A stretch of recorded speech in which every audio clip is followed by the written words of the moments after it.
Baik, bismillahirrahmanirrahim. Assalamualaikum warahmatullahi wabarakatuh. Selamat Waalaikumsalam. malam semuanya, teman-teman. Semoga dalam kondisi sehat walafiat ya. Dan malam hari ini senang sekali saya kembali menemani Profesor Samsu Rizal dan juga Bapak Ibu dan teman-teman semua yang saya sangat mengapresiasi sekali buat teman-teman yang sudah mau selalu meluangkan waktunya gitu ya untuk mengimprove dirinya gitu ya.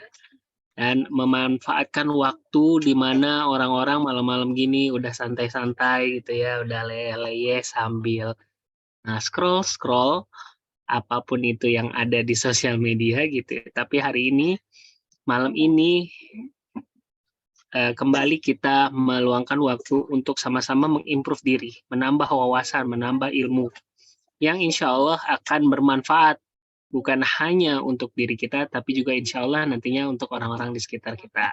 Karena malam hari ini kita akan belajar nih bagaimana memperoleh 1 juta pertama. Judulnya, insya Allah dari 1 juta pertama nanti berlanjut ke 1 juta kedua, 1 juta ketiga, dan seterusnya sampai nanti ratusan juta, bahkan miliaran insya Allah. Nah, semua dimulai dari step pertama. Namun sebelum kita mulai pada malam hari ini materi memperoleh 1 juta pertama dari Prof. Samsu Rizal, alangkah baiknya kita sama-sama berdoa dulu semoga Allah mengijabah usaha, harapan, dan doa kita untuk terus bisa beraktivitas dan produktif dalam setiap kegiatan kita. Gitu, sama-sama kita berdoa menurut agama dan kepercayaan kita masing-masing, berdoa dipersilakan.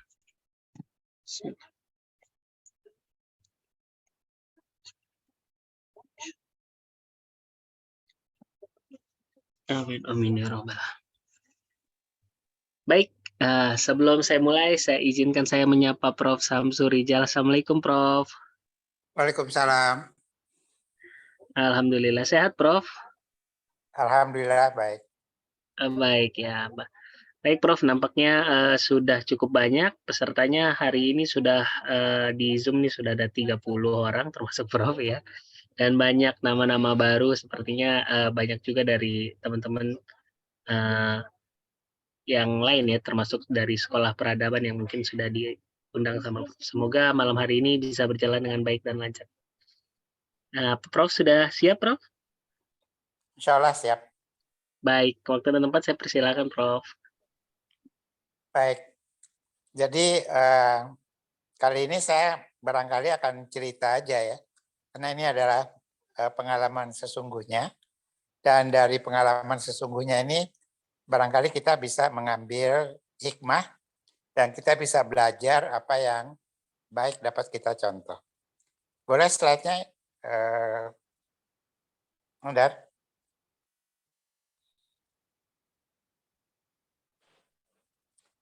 Nah, jadi saya rasa ini hampir 5 tahun yang lalu. Jadi anak cucu saya yang nomor 2 diterima di kedokteran di Universitas Sudirman Purwokerto. Jadi saya udah bilang sama dia kalau dia masuk kedokteran, saya mau ajak jalan. Jadi waktu itu saya ajak jalan dia ke Bangkok sama dengan istri saya. Nah, pesawat kami itu pagi-pagi sekali, sehingga subuhnya harus di bandara, karena naik pesawat murah pakai Air Asia. Jadi saya, istri saya, sama cucu saya, sholat subuh di bandara. Kemudian bertemu dengan Adi. Adi Setiadi itu bosnya Pelita Desa. Dia juga sholat subuh di musola yang sama. Dan setelah sholat, Adi datang sama saya, dia bilang, Prof mau ke Bangkok ya? Iya, ini saya mau nitip, dia bilang. Ada 6 orang, 5 orang anak SMP, dan 1 orang tukang kebun Pelita Desa. Mereka mau ke Bangkok. Terus saya bilang, kamu nggak ikut? Enggak, saya cuma ngantar sampai bandara. Lalu saya titip sama Prof, dia bilang gitu. Ya udah nggak apa-apa, kita mau sama-sama pergi. Dan saya nggak ngerti waktu itu urusannya apa. Ternyata yang tukang kebun itu akan tinggal 1 bulan di Kanchanaburi. Kanchanaburi itu agak jauh dari Bangkok untuk belajar bagaimana berkebun di Thailand. Sedangkan 5 anak sekolah peradaban ini SMP, kalau saya nggak salah waktu itu kelas 2 atau mau naik kelas 3 ya. Ada kebanyakan perempuan, tapi ada laki-lakinya. Mereka ingin melihat Thailand, juga sebenarnya ingin melihat pertanian di Thailand, tapi sambil jalan-jalan. Nah, waktu itu saya belum tahu betul dari mana uangnya, apa orang tuanya, apa segala macam. Nah, setelah lebih kurang 1 minggu bareng-bareng saya di sana, barulah saya tahu bahwa mereka itu pergi ke Thailand, itu mengurus sendiri, mulai dari paspor, kemudian beli tiket online, kemudian juga pesan hotel. Jadi hotelnya beda sama saya. Lalu saya dalam hati mikir-mikir, ini anak-anak uangnya dari mana ya kok bisa pergi gitu. Karena saya tahu SMP Peradaban itu adalah sekolah yang didirikan untuk keluarga sederhana, bukan untuk orang-orang kaya. Kalau saya ketemu SMP Pangudi Luhur, atau Lab School, atau SMP 119 di Tebet, ya wajar aja sih mereka mau pergi ke Bangkok, bahkan ada yang pergi lebih jauh lagi, biasanya uangnya uang orang tuanya. Nah, slide berikut.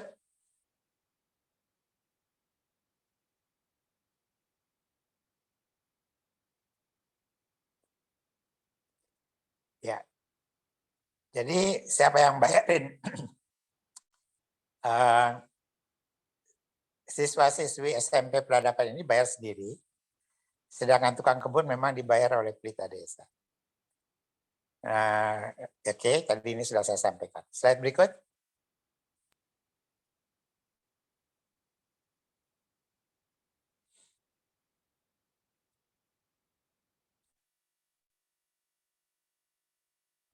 Hostnya mana nih? Maaf, mungkin agak lama sinyalnya, Prof. Oke. Nah, pertanyaannya kok bisa ya bayar sendiri, jalan-jalan ke luar negeri, anak SMP yang barangkali rata-rata umurnya 14-15 tahun. Nah, ternyata begini, sekolah peradaban ini didirikan, dia sekarang bukan hanya SMP, tapi juga ada SMU-nya. Ya. Jadi sekarang udah ada SMU peradaban juga. Didirikan sebenarnya untuk keluarga sederhana. Jadi ini adalah sekolah untuk keluarga sederhana. Kemudian anak-anak yang masuk itu diajari wirausaha sejak dini. Jadi biasanya 6 bulan setelah sekolah itu sudah punya penghasilan sendiri. Bagaimana cara penghasilannya? Di sebelah sekolah peradaban ini ada restoran. Namanya Sultan. Kebetulan itu juga dikelola oleh Pelita Desa. Jadi sekolah peradaban ini sekolahnya 5 hari, Senin sampai Jumat, Sabtu Minggu libur. Nah, Sabtu Minggu atau setelah pulang sekolah, anak-anak itu berusaha untuk mencari uang. Nah, caranya yang paling mudah adalah dia bisa kerja di restoran Sultan, entah mau cuci piring, entah mau antar makanan, ya. Itu bisa, karena Sultan lumayan rame ya. Barangkali 4-5 anak itu bisa terserap 1 hari. Itu satu. Yang kedua ada yang berjualan. 3-4 orang jualan. Entah gorengan, entah kue, snack, atau jualan minuman. Entah di samping Sultan, atau dia berkeliling ke tempat lain. Yang lain lagi ada satu anak saya lupa namanya, dia tuh pinter komputer ya, dan dia bisa apa namanya, Hendar, Corel Draw apa? Ya, Corel Draw, Prof, buat desain biasanya. Nah, dia tuh ngajar Corel Draw, jadi dia bisa ngajarin orang mendesain, dan dia mendesain mainan-mainan anak-anak, lalu dari desain itu dia buat mainan anak-anak, lalu dijual. Saya rasa anaknya sekarang udah lulus kali SMP. Nah, yang lain lagi ada yang pelihara ikan, karena waktu itu juga ada ikan, atau ada yang pelihara ternak dan sebagainya. Tapi ada sebagian anak, kalau nggak salah saya grupnya 6 orang, mereka itu pernah didatangi oleh salah orang relawan, karyawan Bank BRI, yang melatih siswa-siswa SMP Peradaban ini untuk membatik. Sederhana, bukan sampai membatik sampai pinter.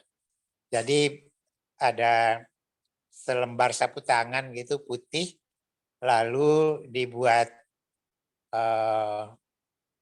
gambarnya, kemudian dibatik.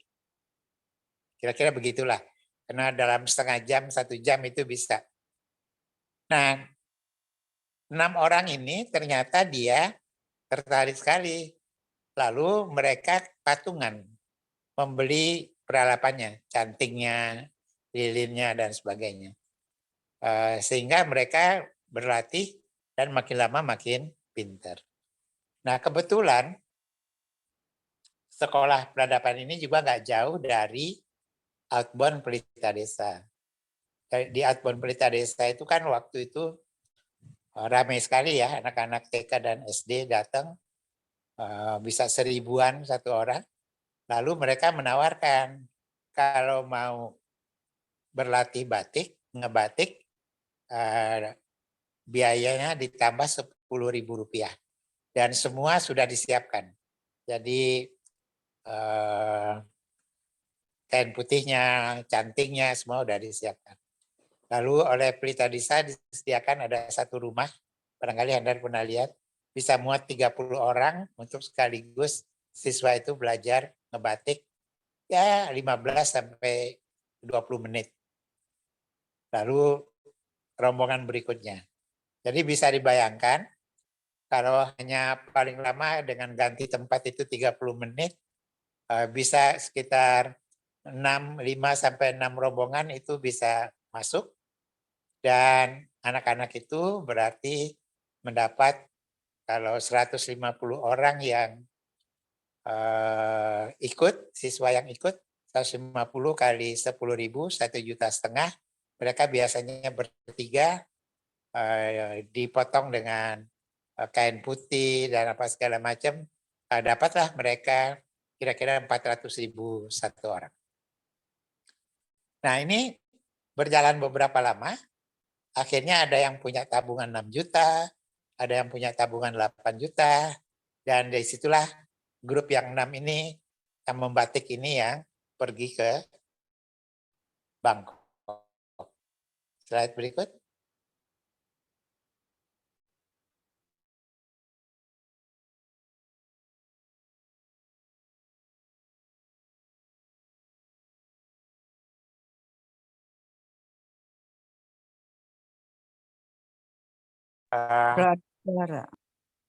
Tidak perlu pakai seragam. Nanti kalau sudah punya uang baru beli seragam. Ya. Nah, inilah sekolahnya, SMA Plus Pewaris Peradaban. Jadi itu nama lengkapnya ya. Sekolah yang mengajarkan kewirausahaan secara dini. Sekolah yang mengajarkan seseorang punya daya tahan yang tinggi. Ada 2 kegiatan wajib bagi mereka.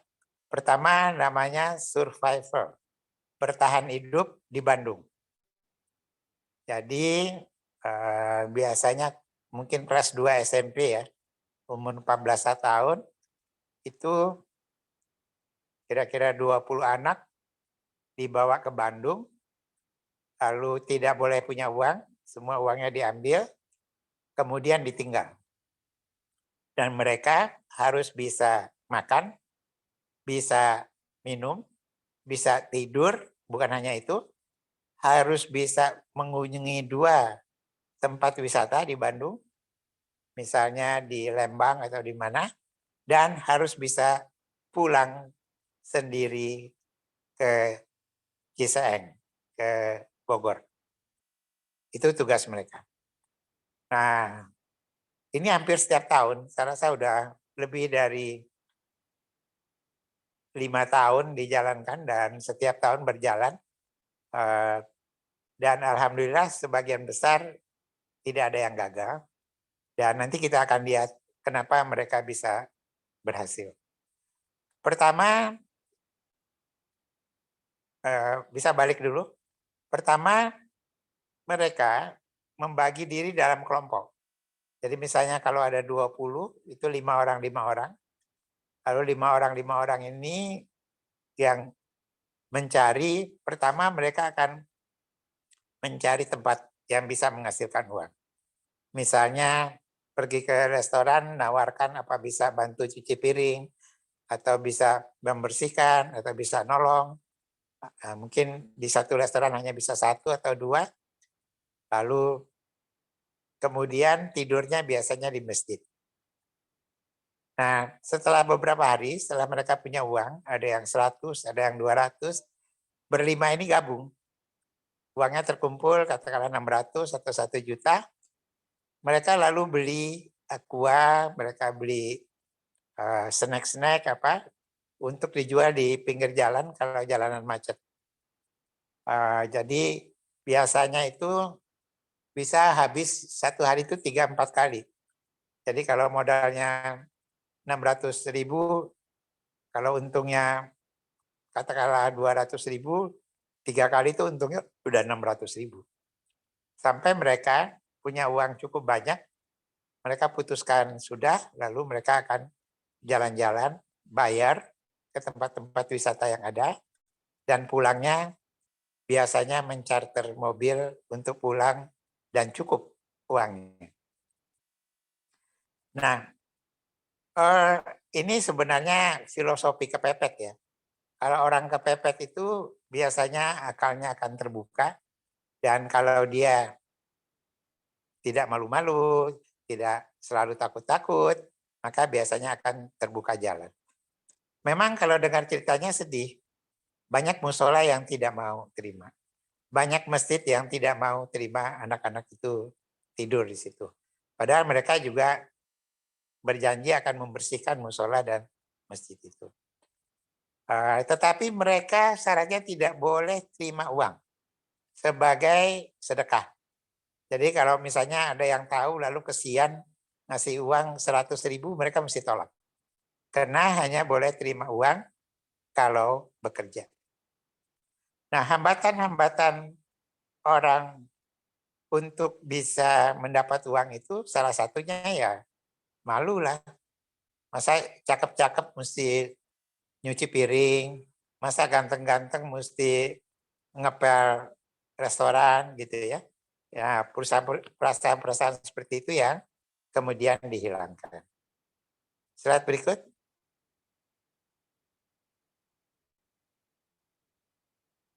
Nah, saya mungkin juga harus menceritakan bahwa anak-anak SMP peradaban ini, baik laki-laki maupun perempuan, harus bisa naik sepeda, mendaki gunung, dan itu lumayan, berapa kilonya itu, kira-kira 2 hari itu pulang pergi, dan hampir semua lulus ya.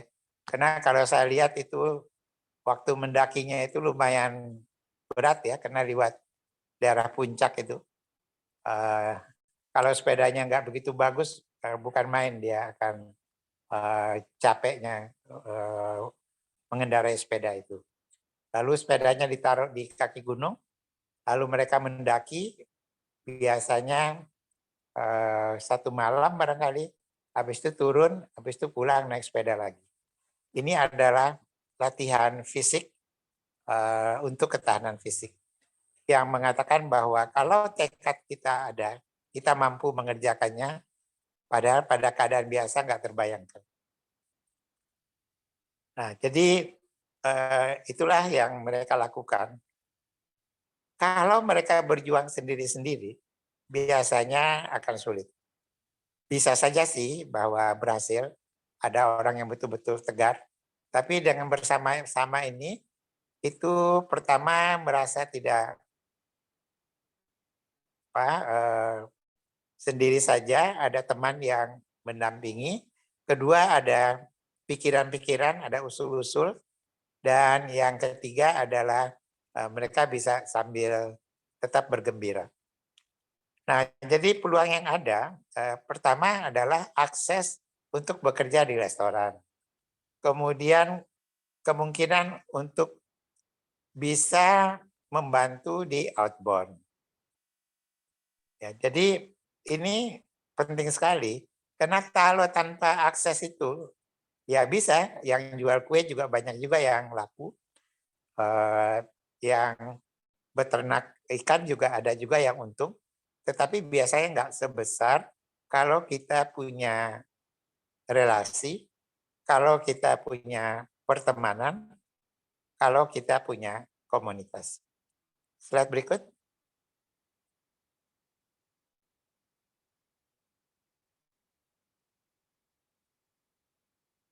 Ya, saya sudah agak lama tidak ke sekolah peradaban. Setelah lulus SMP, mereka kemudian lanjut ke SMU. Tadinya belum ada SMU-nya, kemudian ada. Dan setelah itu, sekarang sudah ada yang di universitas. Di samping itu, barangkali perlu juga saya sampaikan adalah bahwa di Pelita Desa itu juga ada sekolah kejar paket A, kejar paket B, dan kejar paket C. Biasanya, nah ini juga bisa terbuka kesempatan buat anak peradaban atau anak kejar paket B yang SMP, itu boleh membersihkan outbound. Jadi wahana itu biasanya kalau habis banyak anak-anak 800.000 orang, itu banyak sampah yang bertebaran, itu akan dibersihkan termasuk juga rumputnya. Dan untuk itu anak-anak mendapat honorarium dulu 30.000, sekarang saya nggak tahu berapa satu hari. Nah, kalau dia sudah paket C, sudah SMU, dia sudah boleh jadi fasilitator permainan. Jadi yang memimpin permainan-permainan anak-anak, biasanya 20 sampai 25 anak itu satu pembimbing permainannya, dan untuk itu dia dapat honorarium yang lebih besar lagi. Slide berikut.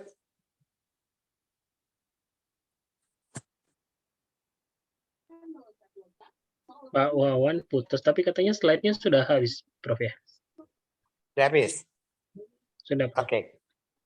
Baik. Siapa dari peradaban yang hadir tadi? Endar? Dari tadi baru Kevira. Belum habis, Prof. Putus belum, masih ada. Terus? Putus. Masih ada.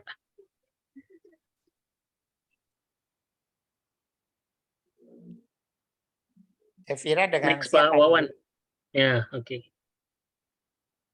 Nah, sekolah peradaban ini juga sering mendapat tamu, diantaranya dari National University Singapore, dari NUS, dan mereka Singapura itu nggak punya desa, jadi yang ada cuma kota aja. Jadi susah nyari sawah, kerbau, ya. Jadi mereka ingin tahu kehidupan di desa, lalu mereka tinggal di Parung di Ciseeng, dan mereka mengunjungi sekolah peradaban ini, dan sebagian mereka adalah dari sekolah bisnis. Jadi fakultas ekonomi atau fakultas bisnis, dan di sini mereka melihat bahwa kewirausahaan kita dilakukan. Kita buat Indonesia bukan hal aneh, karena banyak anak-anak baru umur Mungkin Handar masih ingat di Gambir itu sudah bisa jual tisu 500 rupiah atau 1.000 rupiah, laku 10 buah, mungkin dia untung 1.000 perak. Jadi memang dari kecil sudah bisa berbisnis sebenarnya. Hanya yang sekolah peradaban ini dilakukan secara terencana. Nah, siswa-siswa ini mengajari mahasiswa-mahasiswi yang datang dari Singapura itu bagaimana menanam sawah, bagaimana memelihara ikan, bagaimana membatik. Mereka juga belajar membatik dari anak-anak ini. Dan sudah tentu mereka juga bermain, nyanyi bersama, nari-nari, dan sebagainya. Slide berikut. Dan untuk itu, beberapa guru peradaban diundang ke National University Singapura untuk menceritakan apa yang mereka kerjakan. Jadi kita tidak boleh juga merasa rendah diri bahwa sekolah di luar negeri itu jauh lebih baik dari kita. Dalam beberapa hal, apa yang kita kerjakan juga dihargai oleh orang dari luar negeri. Slide berikut. Habis sekali ya. Nah, saya mau ngundang yang dari peradaban, siapa? Tuan atau Endar? Udah banyak sekarang Prof. Mungkin Kevira dulu boleh, nanti sekaligus nanti dia boleh nunjuk ke yang lain. Halo Mbak Kevira. Saya wawancara. Kevira, kamu kelas berapa sekarang? Kelas 7. Berarti kamu baru masuk ya? Iya. Oke. Rumah kamu jauh dari sekolah? Iya. 6 kilometer. 6 kilometer. Kamu ke sekolah pakai apa? Dianterin ayah. Oh, diantar ayah. Ayahnya kerja apa? Kira? Freelancer. Oh, freelancer. Kalau ibu? Ibu rumah tangga. Ibu rumah tangga. Oke. Baik. Kamu senang nggak di peradaban? Gurunya galak-galak ya katanya? Senang. Iya. Ada satu. Ada satu yang galak ya. Kelas kamu berapa orang? 11. 11 orang. Laki berapa, perempuan berapa? Perempuan 5, laki-laki 6. Oke. Nah, kamu sudah pernah naik gunung? Sudah. Naik gunung apa? Kalau kemarin Munara. Coba kamu cerita dong, jam berapa kamu berangkat dari sekolah, naik sepeda berapa jam? Tuh, jawab aja.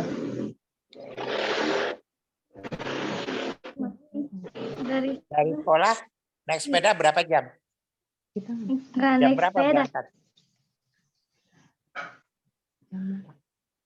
Jam 8. Naik 8 pagi? angkot. Iya. 8 pagi? Iya. Sampai di kaki gunungnya jam berapa?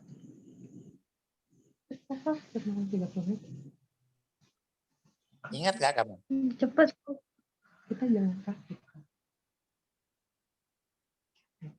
Kita jalan Jam kaki. berapa sampai? 30 menit. Kamu berapa orang waktu daki gunung? 15 ya. Temannya bisa bantu? Ingat? 15. Kita 11, guru 2, pendamping 2.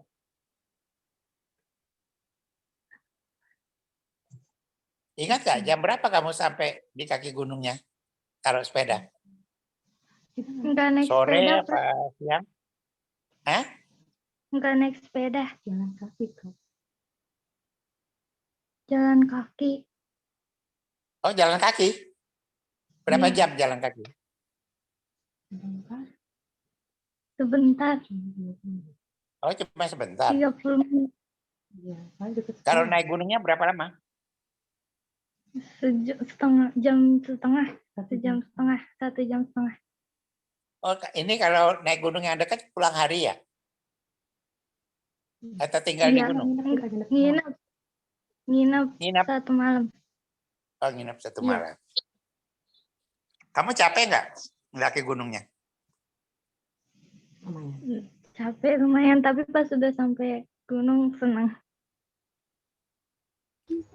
Berapa orang yang gunung bareng-bareng?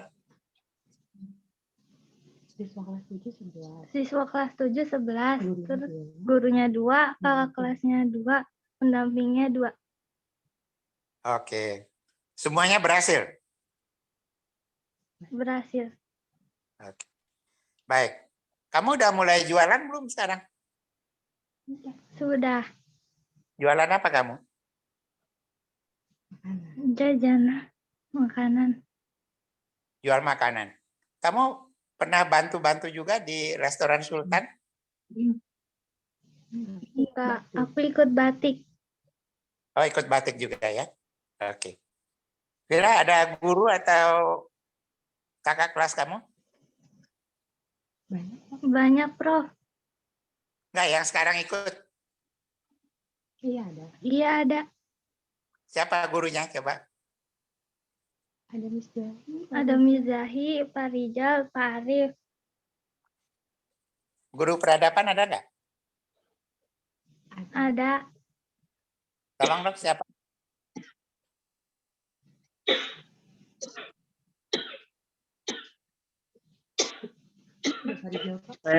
Ada yang sudah on cam itu Pak Rizal, Prof. Oke. Siap. Assalamualaikum. Waalaikumsalam warahmatullahi wabarakatuh. Ya, siap, Prof. Terima kasih ya bisa ikut. Siap, sama. Bisa jelaskan sedikit kegiatan siswa-siswi di peradaban ini, bagaimana umumnya mereka mencari uang untuk mendapat penghasilan sendiri. Silakan. Ya, terima kasih, Prof. Dalam proses yang sudah berjalan ini terima kasih kepada Profesor sudah menjadi kritikan keras, masukan yang luar biasa bagi SMP Plus Pewaris Peradaban, yang mana koreksi bagi kita adalah sekolah wirausaha kok teori terus, jarang praktek. Nah, inilah proses yang sedang kita tetap evaluasi, terus kita kembangkan, dan bagaimana caranya kita sebagai mentor, sebagai pembina, dan juga sebagai pembimbing di kelas peradaban akan terus mencoba mencari cara-cara yang terbaik. Nah, untuk saat ini teman-teman siswa-siswi SMP Plus Pewaris Peradaban masih terus menjalankan apa-apa yang menjadi program dan kebijakan-kebijakan yang ada di sekolah kita ini. Saya sendiri selaku siswa-siswi, selaku mentor yang ada di sini, terus mencoba ikut instruksi daripada pimpinan kita yang ada di sekolah, ya, kepala sekolah ataupun pihak yayasan pewaris peradaban. Nah, untuk selama ini yang kita jalankan program-programnya itu kegiatan survival, magang, ataupun praktek wirausaha langsung yang dilaksanakan atau yang dilakukan oleh para siswa-siswi SMP pewaris peradaban. Mungkin begitu, Prof. Kalau SMU perginya kemana ya? Untuk saat ini yang akan berjalan survivalnya kegiatannya ke Bali tanggal 23 mendatang bulan ini. Kemana? Ke Bali survivalnya. Ke Bali. Berangkatnya pakai apa? Bisa terbang atau naik mobil? Ini bisa dikonfirmasi, saya hanya di SMP yang ke kegiatan itu penanggung jawabnya ada Miss Zaida di sini di forum ini, bisa dilempar sedikit. Bung MC silakan, ada orangnya di sini. Ada ya, silakan, Pak Rizal ya. Ya, Miss Zaida, assalamualaikum. Miss Zaida. Waalaikumsalam. Waalaikumsalam, Miss Zaida. Maaf ya Silakan, nggak Miss bisa Aida. on cam. Yap, oke. Ada apa-apa, Bu? Boleh cerita kapan mau ke Bali, Bu? Jadi ke Bali itu kemarin tanggal 2 Januari 2022 dan berakhir di tanggal 24 Januari 2022. Kita sekitar terdengar ya suara Berapa orang yang pergi, Bu? Jelas, terdengar ya? jelas, Miss Aida. Jelas ya. Terdengar, Miss Aida. Jadi memang kemarin kita itu mengadakan survival Bali. Jadi hampir 3 minggu kita ada di sana, Prof, gitu kan. Dan anak-anak menggunakan bis untuk ke sana. Dengan perjalanan 26 jam. Terus titik kumpul itu ada di Universitas Udayana Bali. Kita kumpul di sana para pendamping dan anak-anak gitu. Dan anak-anak pun juga dari awal sebelum berangkat itu pesan tiket sendiri, survei bis juga sendiri gitu kan. Cari kosan juga sendiri gitu. Jadi di sana benar-benar anak-anak mandiri banget untuk survival Bali gitu. Dan di sana juga anak-anak ya begitu ya Prof, nggak ada duit sama sekali gitu kan. Memang terbatas banget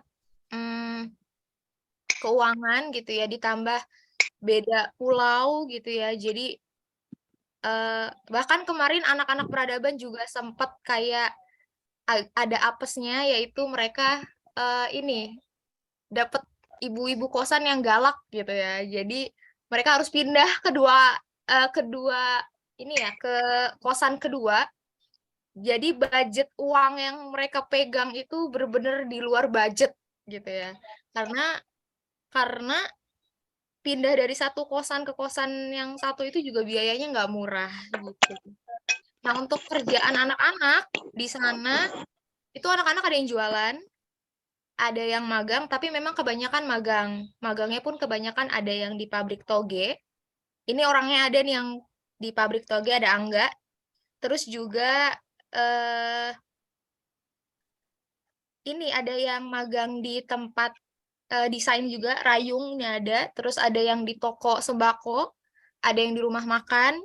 Kebanyakan sih yang perempuan di rumah makan sama di ini bukan pabrik sih ya, kayak konveksi rumahan gitu, Prof. Kayak gitu. Terus juga kemarin ada yang jualan gitu kan, dan yang jualan keripik di Bali, alhamdulillah penghasilan yang jualan justru lebih gede dibanding yang magang. Gitu paling ceritanya, Prof. Itu magang-magang itu sudah diatur sebelum berangkat atau mereka mencari sendiri? Sendiri, Prof. Semuanya sendiri.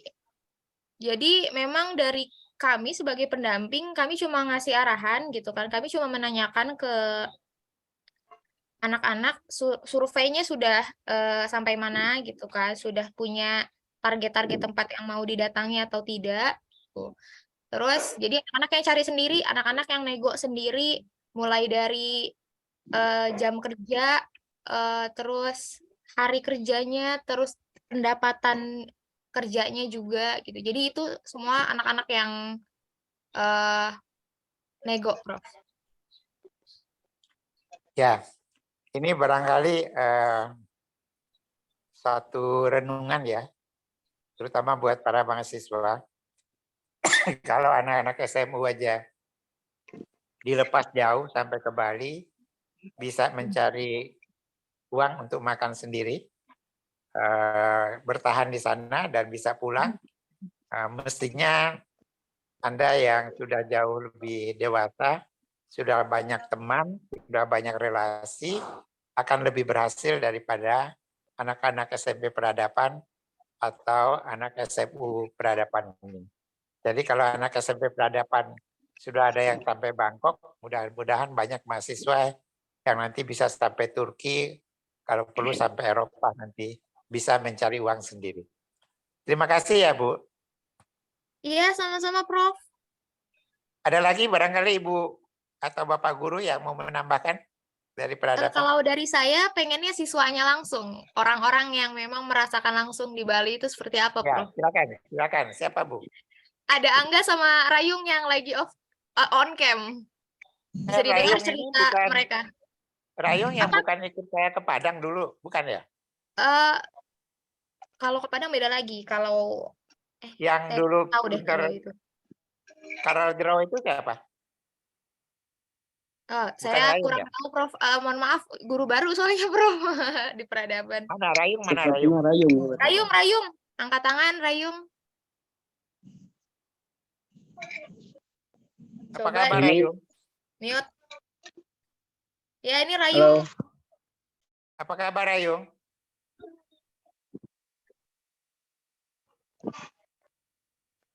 Halo? Ya, halo Prof. Rayung belum pernah ketemu saya ya? Iya Prof, yang dulu ke Padang. Nah, saya masih ingat. Kamu dulu ke Padang sama saya. Kamu Iya Prof. ceramah di depan siswa-siswa SMU INS Kayu Tanam, ya kan? Iya Prof. Kamu cerita bahwa kamu bikin mainan dari Karel Draw kamu, betul nggak? Iya Prof, benar. Oke. Jadi sekarang kamu kelas berapa, Rayung? Kelas 11 Prof, kelas 2 SMA. Kelas 2 SMU. Terus mau lanjut atau kamu mau jadi bisnis setelah tamat? Kuliahnya sih mau lanjut, mau kuliah dulu. Mau kuliah apa kamu? Mau ambil desain komunikasi visual di kafe. Oh, saya kira kamu mau ambil seperti papa kamu, teknik industri. Bukan ya? Enggak. Bukan Prof. Oke. Coba kamu cerita yang kamu alami di Bali kayak apa? Senang nggak kamu ke Bali? Dari berangkat Prof ya? Iya. Dari sini tuh berangkat dari Cisaeng itu kita udah harus nyari uangnya dulu buat sama akomodasi buat di Balinya. Yang pertama itu ada tiket keberangkatan. Tiket keberangkatan kita dapat pakai bis dari Parung ke Denpasar. Terus dulu seharga 490 ribuan. Habis itu kita ini ya, kosan. Kita tempat tinggal kita nyari lagi. Kemungkinan bisa 300 sampai 400 ribuan buat tinggal selama 2 minggu. Terus habis itu kita berangkat ke Bali tanggal 3 Januari 2022. Sampai di sana tanggal 4. Tepatnya di Terminal Mengwi. Terus kita harus pergi lagi buat ke Denpasar Barat, ke tempat tinggal kita. Nah, di Denpasar Baratnya itu di sekitar Panjer. Sekitar Kecamatan Panjer. Terus kita stay dulu di sono. Tapi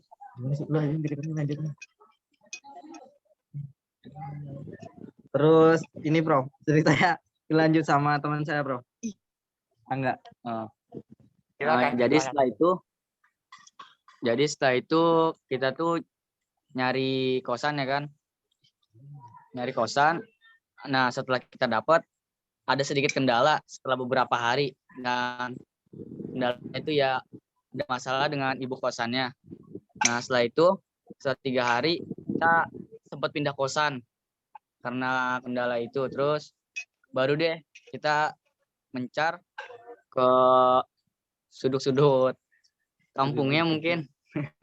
Kita nyari kerjaan masing-masing. Ada juga yang usaha. Mungkin kalau Rayung kerja di Advertising. Apa? Ada di advertising Iya, kayak percetakan gitu. advertising di percetakan. Kalau Angga dapat kerjaan di pabrik toge. Terus itu sih kerjanya dari jam 6 sore sampai jam 12 malam. Nah, siangnya Angga juga ikut Sahril yang jualan keripik. Sampai di akhir tanggal 20 Januari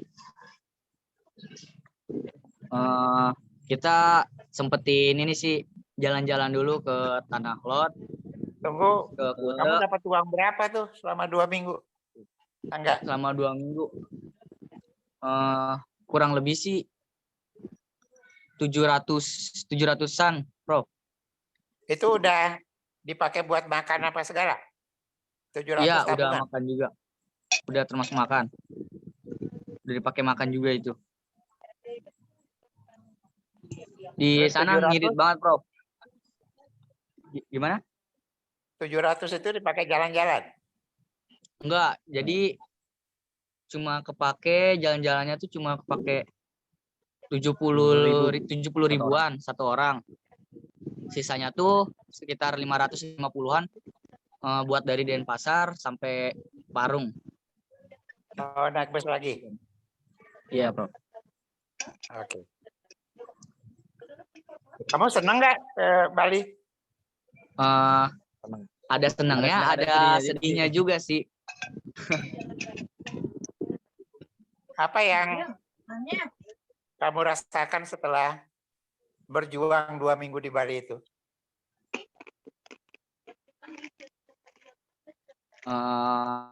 Sih ya bangga aja bisa bertahan hidup di tempat orang dan banyak pengalaman-pengalaman yang diambil sih. Ya, jadi barangkali buat anak-anak peradaban, kalau mau kerja itu berarti bisa makan ya, bisa nabung ya sedikit.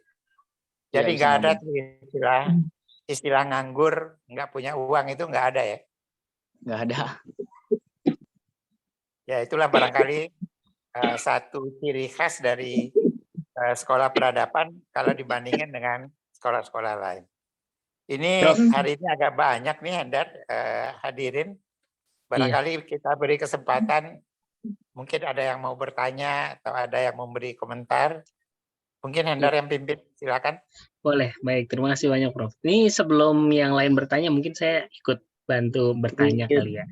Mungkin Mas Angga, Mas Rayung penasaran deh sama cara Mas Angga atau Mas Rayung tadi ya dapat uang atau approach gitu ya dari mulai pertama berangkat tuh tadi belum diceritain tuh dapat uangnya dari mana, kerja apa gitu ya.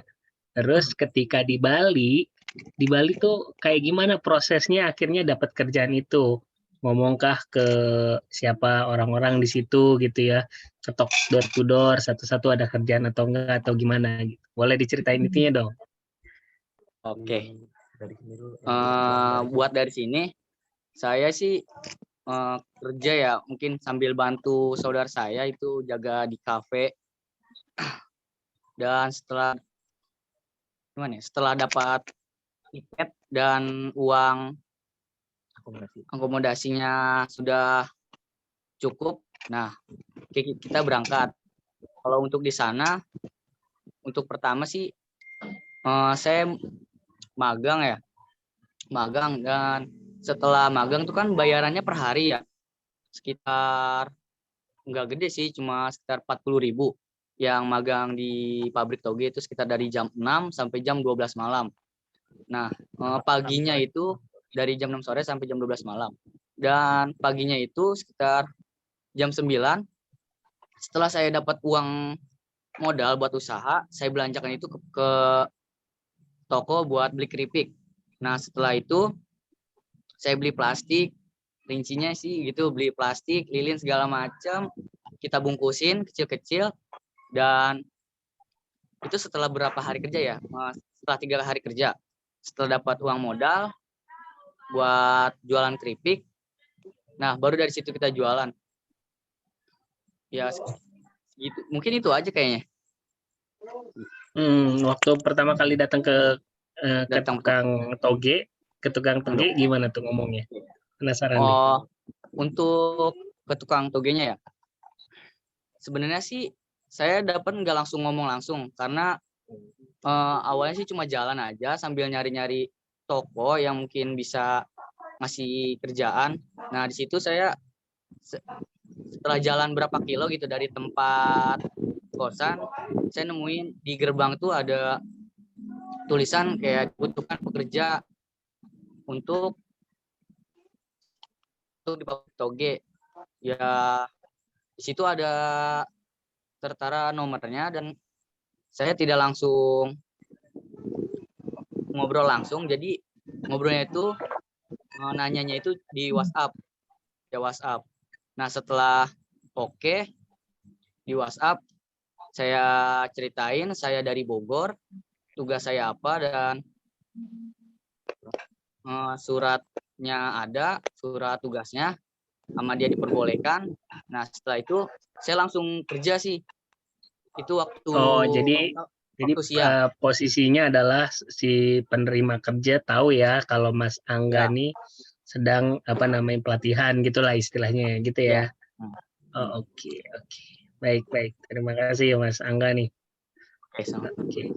Baik teman-teman, mungkin banyak yang penasaran gimana terkait dengan sekolah peradaban ini ya. Boleh ditanyakan langsung aja kalau ada yang mau bertanya.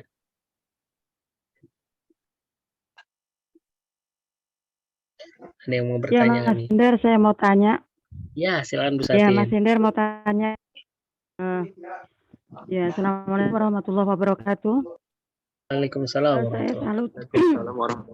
Ya, salut Bang ya buat anak-anak yang mungkin masih sekolah gitu, tapi bisa sudah menghasilkan gitu. Penghasilan luar biasa. Apakah yang saya tanyakan, apakah sekolah ini ada itunya seperti sekolah yang lain gitu? Apakah tidak mengganggu pelajaran gitu? Apakah memang sekolah ini langsung terjun ke praktek untuk mencari uang gitu? Kan berarti luar biasa gitu. Kejar tayang, bagaimana cara membagi waktunya gitu. Iya, mungkin itu saja. Terima kasih. Terima kasih Bu Satin. Mungkin ada yang belum tahu nih gimana sih akhirnya sekolah peradaban ini kayak begitu ya gitu kayak Bu Satin tadi. Silakan mungkin dari mungkin Prof unmute. Bukan. Atau dari gurunya boleh. Pak Guru atau Bu Guru aja yang jelaskan. Siap. Pikiran Prof atau unmute. Silakan mungkin Pak Rizal mau membantu menjelaskan.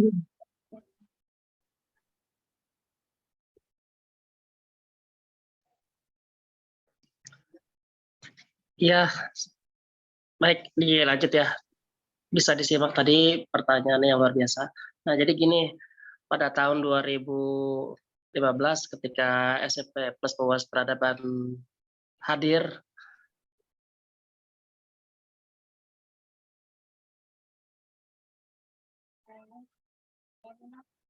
Ya, hadir.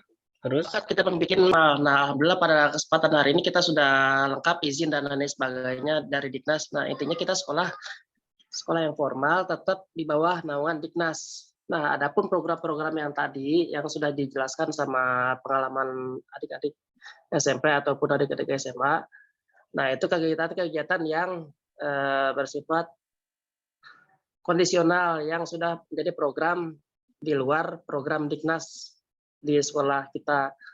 Intinya waktu dan tepat, ruang dan waktu yang kita sediakan kita juga nggak sembarangan dan juga sudah sesuai prosedur yang ada di sekolah kita ini gitu. Jadinya intinya sekolah ini sekolah yang sudah resmi, yang sudah berada di naungan Dinas Pendidikan, artinya bukan abal-abal, dan insya Allah mudah-mudahan bisa dipertanggungjawabkan. Nah, program-program yang tadi itu sudah menjadi program kalau di ekstrakurikulernya lah, tapi sudah menjadi kurikulum wajib di sekolah kita karena sudah menjadi rutinitas setiap momentumnya, baik per semester, per bulan, ataupun program-program tahunan yang sudah kita agendakan. Jadi tidak setiap waktu juga program-program yang seperti itu dilaksanakan. Adapun hal-hal pelajaran yang di Dinas itu normal, kita ada MTK, ada IPA, Fisika, dan lain sebagainya. PAI juga ada. Nah, Seperti itu. Terima kasih. Pak Rizal, angka lulus gimana? Lulus SMP sama SMU kita gimana? Kelulusannya berapa persen? Alhamdulillah 100%.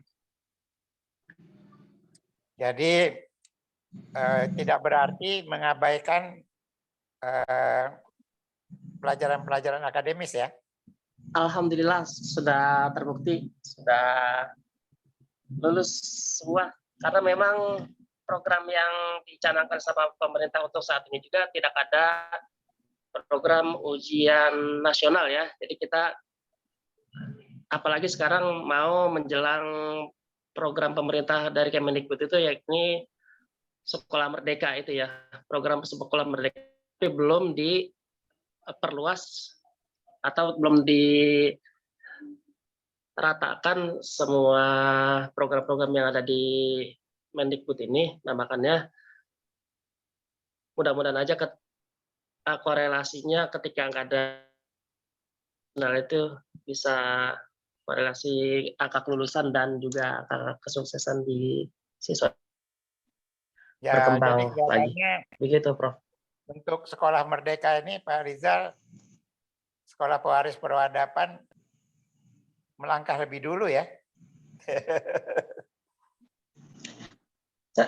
Secara praktek sudah lebih dulu. Nah, berhubung juga tadi bersama Kepala Sekolah Bu Ismi itu kita tidak masukkan secara administrasi sana karena belum kesiapan secara administrasinya, maka kita hanya terkendala di administrasinya saja sih. Kalau misalnya secara praktek kita sudah lebih dulu, jauh sebelum Kemendikbud Pak Nadiem yang sekarang wacanakan gitu.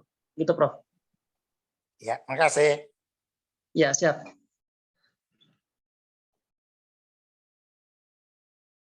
Baik.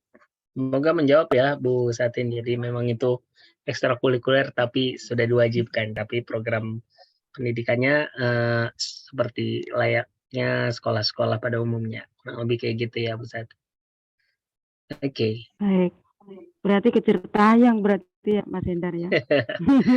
Ya, Kejar pejuang-pejuang tayang, Masya Allah. desa nih memang Iya. luar biasa nih. Jadi memang itu salah satu cita-cita bersama kita ya, membangun desa gitu, membangun negeri dari desa. Nah, semoga ini bisa tertular ke daerah-daerah lain gitu ya, desa-desa lain yang membangun masyarakatnya dari desa. Oke. Ada Iya. lagi yang mau bertanya? Amin.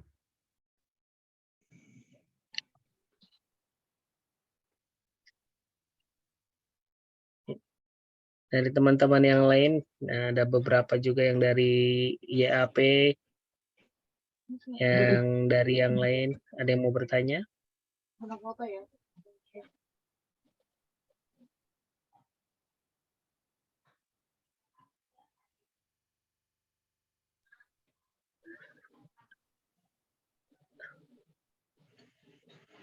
Oke. Nampaknya nggak ada yang lagi mau bertanya, jadi terbayang ya 1 juta pertama. Atau Wimar? Boleh? Silahkan Pak Toha. Ya, terima kasih. Assalamualaikum warahmatullahi wabarakatuh. Saya pernah berkunjung ke sekolah itu, cuman saya nggak terlalu, beberapa tahun yang lalu saya lupa sebelum ada COVID itu ya. Itu memang kesan saya berarti mendahului programnya menteri yang sekarang ya, Sekolah Merdeka itu kan. Ini dia dapat penghargaan biasa nih. Pertanyaan saya sebenarnya untuk ini pada proses pelaksanaan itu kan melepaskan anak SMP ya, umur SMP tadi ya, SMP sama SMA betul ya? Halo? Iya, SMP betul. Betul, betul. Iya, terutama yang SMP. Yang saya tahu itu bagaimana proses izin dengan orang tuanya. Kan itu melepas orang anak kecil ya, SMP ya, kalau SMA mungkin lebih besar ya, terutama yang SMP nih, yang SMP dilepas kemudian untuk cari hidup sendiri ya, sampai pulang kembali. kalau ada sih sebenarnya pengen cerita orang tuanya gimana tuh merasakan anaknya itu. Tentu ada positif dan negatifnya gitu ya. Itu aja. Makasih.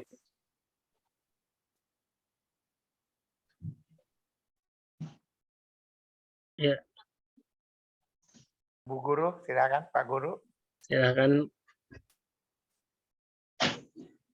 Pak Rizal boleh atau Usahida. Maaf, tadi pertanyaannya kayak belum bisa Izin diulang Tanya gini, pertanyaannya. Maaf. itu anaknya dibawa ke Bandung, dibawa ke Bali, izin orang tua gimana? Oh, iya. Jadi memang sebelum itu kami memang ketemu dulu sama orang tua, Prof. Sebelum agenda itu berjalan, itu Di-briefing dulu, Prof. kita akan ketemu dulu sama orang tua. Jadi ketemu tatap muka, kita paparkan SOP, terus kita paparkan juga MOU. Jadi orang tua paham gitu. Orang tua paham.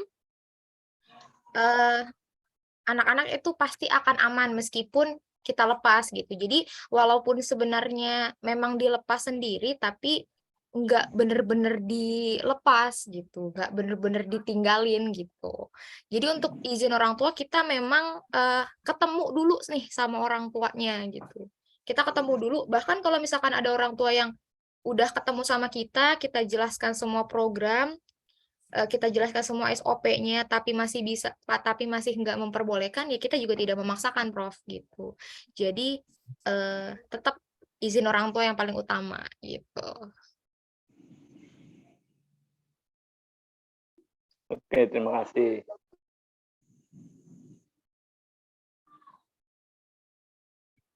Iya, bisa ditambahkan.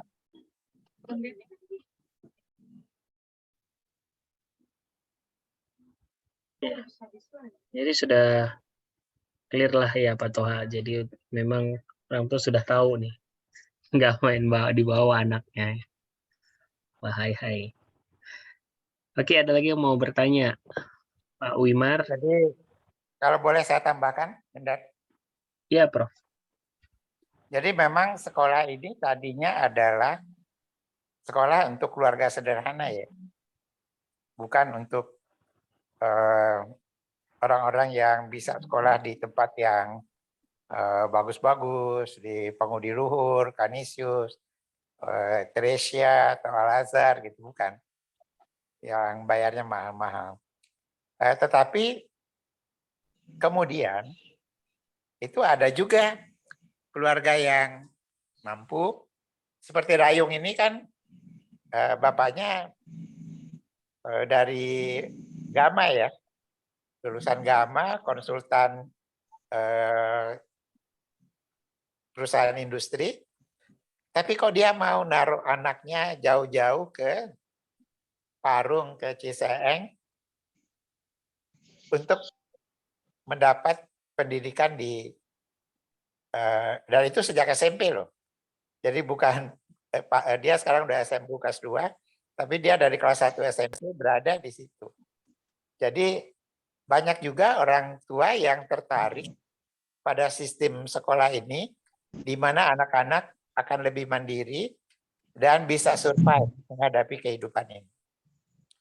Karena di sekolah yang formal biasa, SD, SMP, SMU, semua dibayari orang tua. Masuk S1 dibayari orang tua. Kemudian menikah mungkin, kadang-kadang S2 pun masih dibantu orang tua. Tapi di sini SMP sudah harus bisa menghasilkan sendiri. Ya kita nggak lihat berapa penghasilannya, itu soal nomor 2.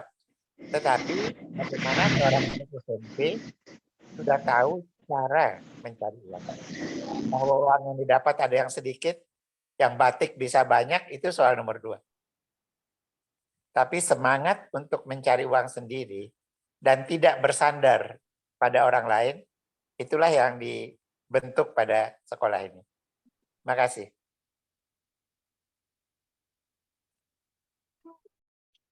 Ya, itu ya Bapak Ibu semua. Jadi memang diharapkan, tapi harusnya memang kita semua gitu ya, punya, terutama teman-teman yang masih kuliah nih, lulus kuliah sudah bisa sesuatu, lulus kuliah sudah bisa ngirim. Wah, harus kayak gitu, jangan mau kalah sama teman-teman SMP, SMA, peradaban nih. Endar boleh Oke. minta tolong Ibu Siska yang kebetulan punya lebih dari 10 mahasiswa. Bu Siska. Iya, betul. Assalamualaikum, Dok. Ini punya anak didik mahasiswa-mahasiswa banyak nih di Jogja. Dokter Siska, apa standby?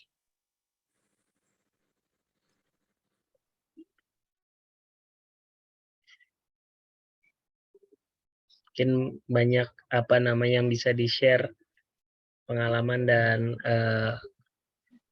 apanya teknik gitu ya, Dokter Siska. Assalamualaikum, Dok. Suaranya belum ada nih, apa dokter standby?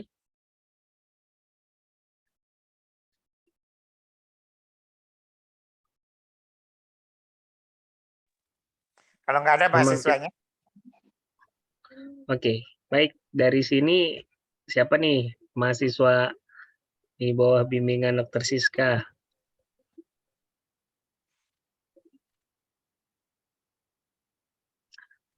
Ayo mengaku. Siapa ya? Kemarin yang ketemu sama saya siapa ya waktu itu ya? Namanya saya lupa. Siapa nih? Mas Daud? Mas Daud dari ini bimbingan Dokter Siska juga? Belum di-unmute, mohon maaf Mas Daud.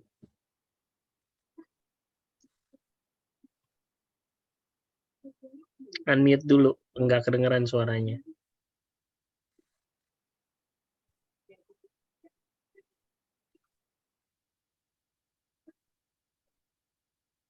Mas Daud, tadi kayaknya mau ngomong, tapi belum di-unmute. Ya, oke, coba. Oke. Mas Daud, Mas Daud juga apa namanya mahasiswa bimbingan Dokter Siska?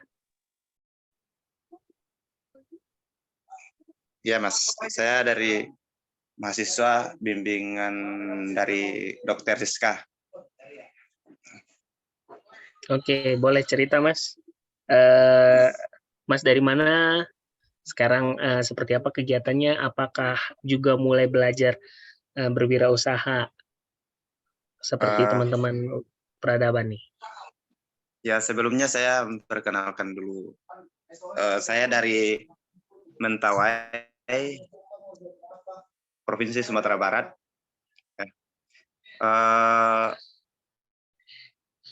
Kalau masalah untuk berwirausaha, Pak, saya belum banyak pengalaman gitu, ya, karena memang kita masih baru-baru, masih baru-baru. Terus, tapi sedikit demi sedikit saya sedang belajar, ya, saya sendiri sebagai mahasiswa sedang belajar cara-cara supaya teman-teman yang lain untuk melihat, karena banyak kawan-kawan yang lain ya masih SMA, dia sudah punya usaha gitu.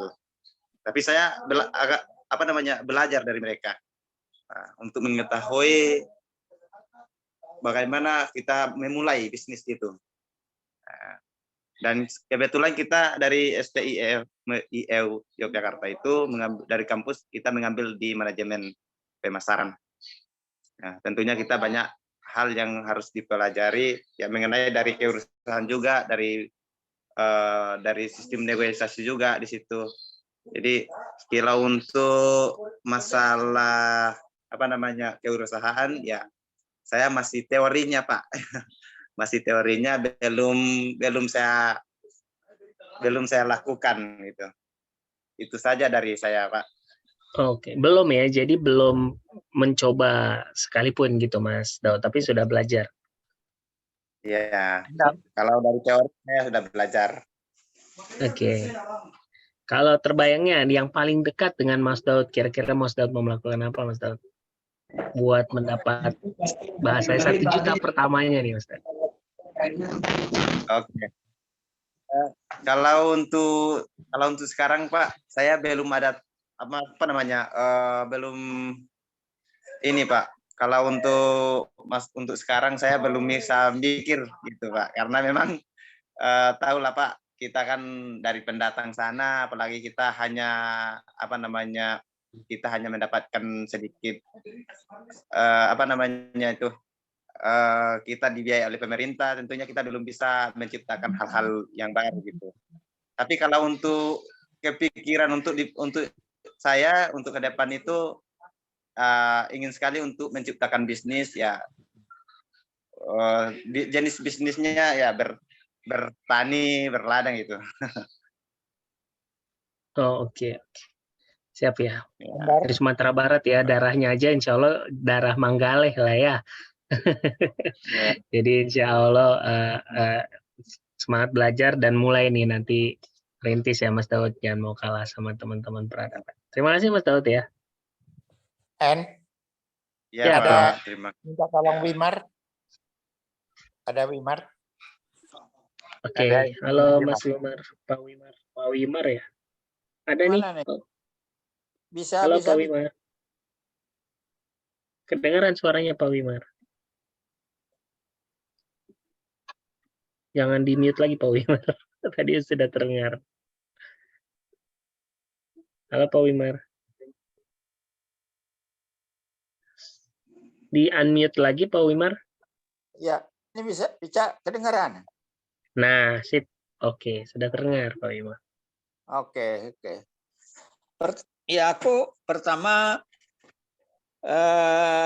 bertanya mengenai jumlah muridnya, kelihatannya belum begitu banyak ya. Satu angkatannya belum begitu banyak. Saya nggak tahu persis, cuman tangkapan saya seperti itu. Barangkali memang belum begitu banyak dikenal orang. Ya. Kedua, saya ingin tahu udah diperiksa yang masuk itu karena nggak terima di sekolah lain yang agak kena seleksi kepintaran barangkali. Jadi apakah yang masuk sini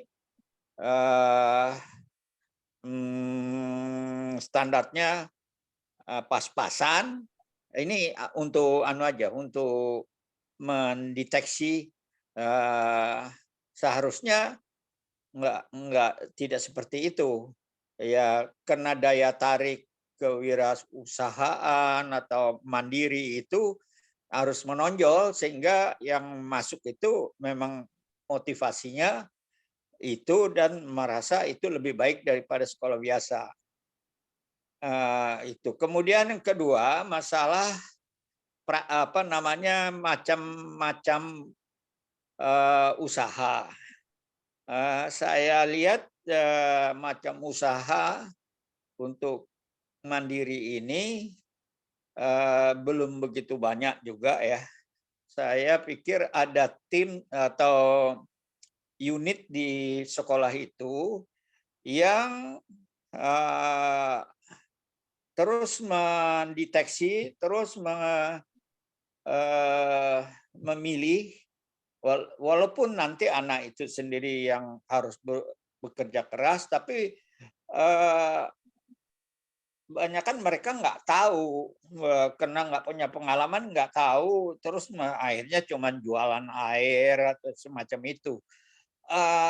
Coba di unit yang terus mengkreasi jenis-jenis pekerjaan yang korelasinya sangat tepat dengan anak-anak ini untuk latihan bekerja. Misalnya ya,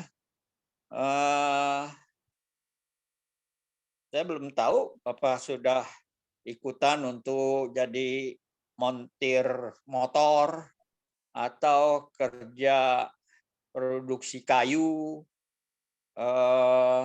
ya yang sederhana-sederhana, tapi bisa saja nanti berkembang jadi bengkel. satu unit bengkel yang terus dipantau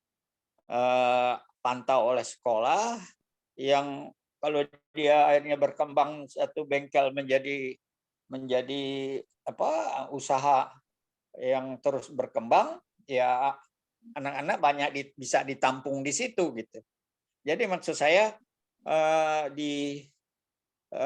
diperbanyak, ada tim atau unit yang terus mengkreasi pekerjaan-pekerjaan yang menarik untuk dimasuki oleh anak-anak itu. Saya ada beberapa misalnya dari jenis pekerjaan keterampilan craft ya. Saya dulu pernah ikut-ikutan di craft itu, ada bukunya, itu juga satu kali mungkin kalau diperlukan saya datang untuk mengasih tahu, coba ini seperti batik itu, cuman ada lagi jenis beberapa lagi yang lain. Gitu. Itu dari saya dulu. Terima kasih.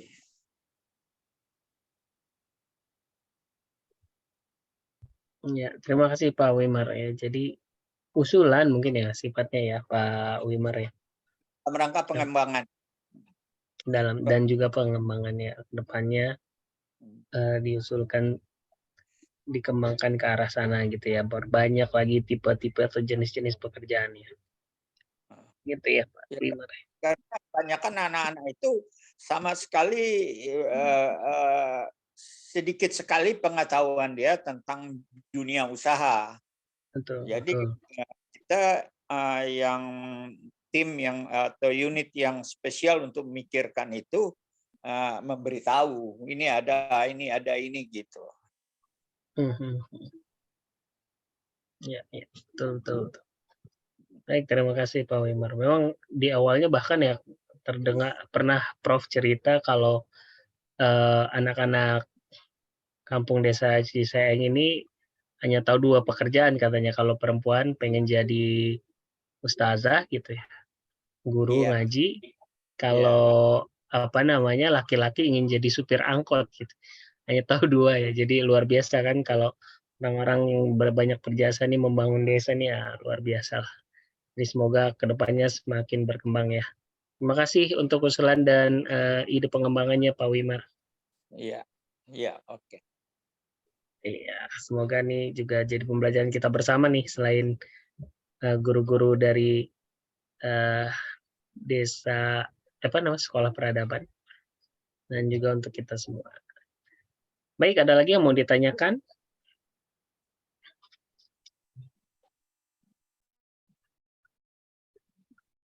Kalau memang tidak ada dari Prof, mungkin ada sebelum penutupan, Prof? Ya, sengaja diundang SMP dan SMU Peradaban untuk memperlihatkan bahwa mereka meskipun usianya masih jauh lebih muda, itu berani untuk terjun ke dunia bisnis. Dengan demikian, kita berharap yang mahasiswa yang sudah lebih tua akan terinspirasi dan mau juga terjun dan mempunyai semangat yang sama dengan anak-anak pewaris peradaban ini. Dan yang kedua, yang kita belajar adalah mereka nggak berjuang sendiri-sendiri. Mereka selalu membentuk grup. Ini juga barangkali baik untuk relawan melawan kemiskinan atau mahasiswa bisa kaya, bentuklah grup. Dan jangan lupa Anda harus punya mentor. Nah, sebenarnya sekolah bisnis itu menyediakan mentor dan menyediakan perluasan wawasan. Tapi Anda sendiri bisa di lingkungan Anda mencari mentor-mentor yang memudahkan Anda untuk mengakses entah itu pekerjaan, entah itu bisnis, dan sebagainya.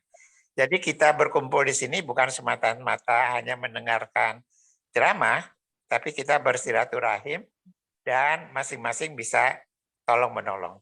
Barangkali itu Pak Endar, terima kasih.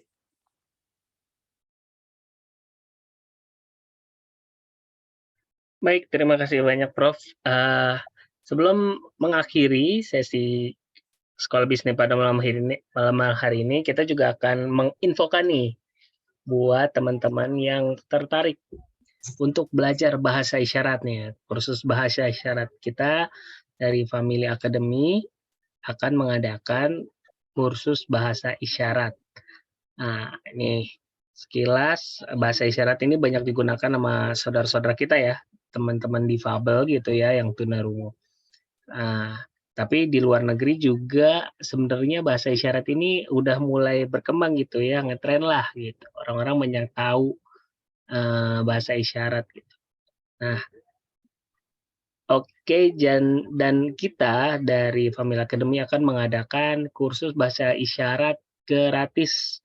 Dan ini kursusnya selama 10 hari gitu ya, yang diadakan nanti insya Allah di awal Januari 2023 gitu ya.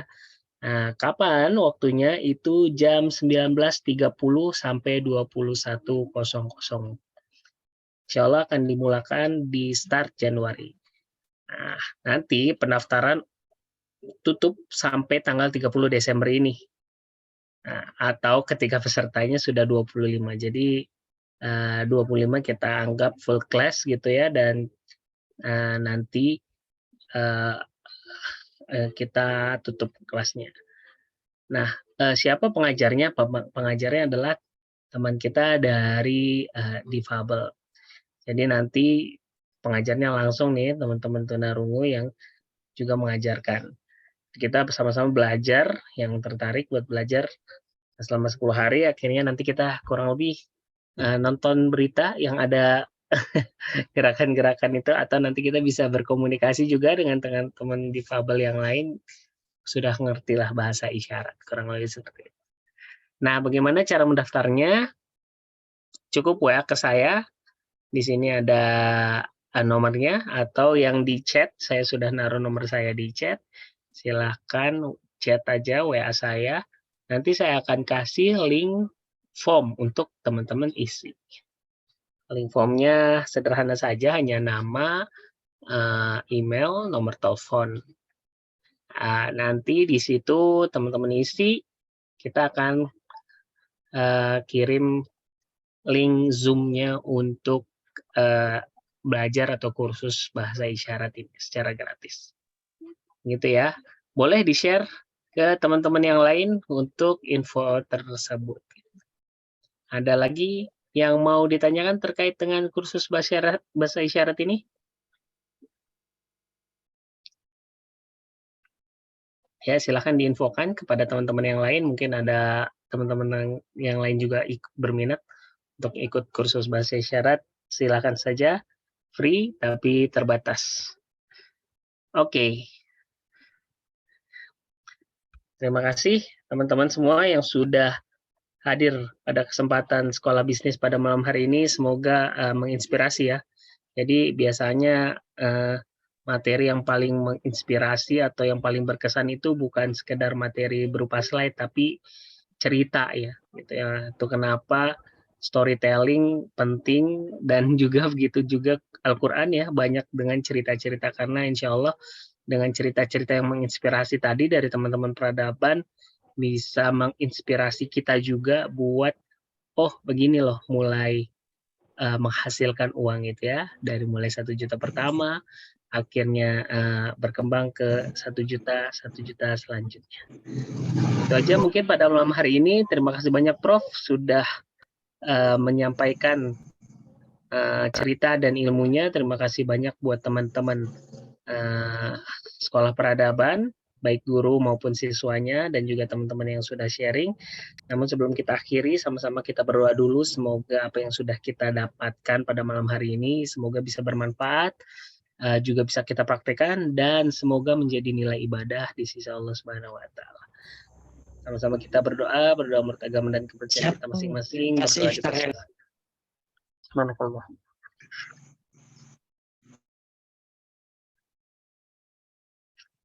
Amin amin ya robbal alamin. Terima kasih banyak Prof dan semua yang ada hadir di sini.